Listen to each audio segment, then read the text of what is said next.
आवाज जनता की।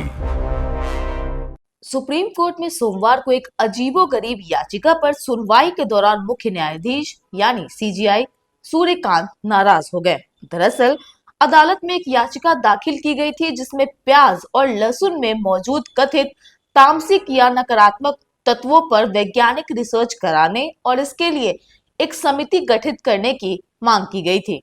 यह याचिका अनुच्छेद 32 के तहत दायर की गई थी, जिसमें सुप्रीम कोर्ट से इस विषय पर रिसर्च कराने के लिए निर्देश देने की गुहार लगाई गई थी। जैसे ही यह मामला सुनवाई के लिए आया और सीजीआई को याचिका की प्रकृति के बारे में पता चला, उन्होंने कड़ी नाराजगी जताई। जी हाँ, सुनवाई के दौरान सीजीआई सूर्यकांत ने याचिकाकर्ता से सख्त लहजे में पूछा कि आखिर वह इस तरह का मामला अदालत में क्यों लाए हैं और इससे जैन समुदाय की भावनाओं को क्यों आहत करना चाहते हैं। इस पर स्वयं अदालत में पेश हुए याचिकाकर्ता ने कहा कि यह मुद्दा आम चर्चा का विषय है और हाल ही में गुजरात हाईकोर्ट के एक मामले में खाने में प्याज होने को लेकर तलाक का विवाद भी सामने आया था। याचिकाकर्ता की यह दलील सुनते ही सीजीआई और नाराज हो गए। उन्होंने याचिका को गंभीरता के लायक नहीं बताया और इस पर सुनवाई से साफ इनकार कर दिया।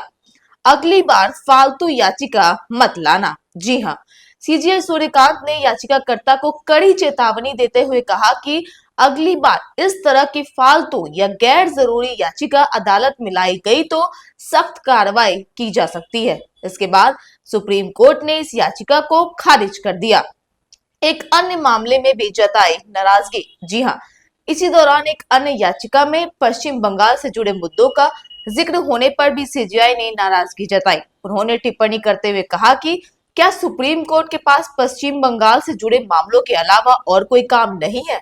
हालांकि इस मामले की याचिका को खारिज नहीं किया गया और इस पर सुनवाई के लिए अगली तारीख तय की गई। इस तरह सोमवार को सुप्रीम कोर्ट में कुछ याचिकाओं की प्रकृति को लेकर मुख्य न्यायाधीश की सख्त टिप्पणी चर्चा का विषय बन गई। फिलहाल तो इस रिपोर्ट में इतना ही। ऐसी लेटेस्ट खबरों से अपडेट रहने के लिए आप हमारे चैनल को सब्सक्राइब करें और देखते रहिए न्यूज़ पीआर।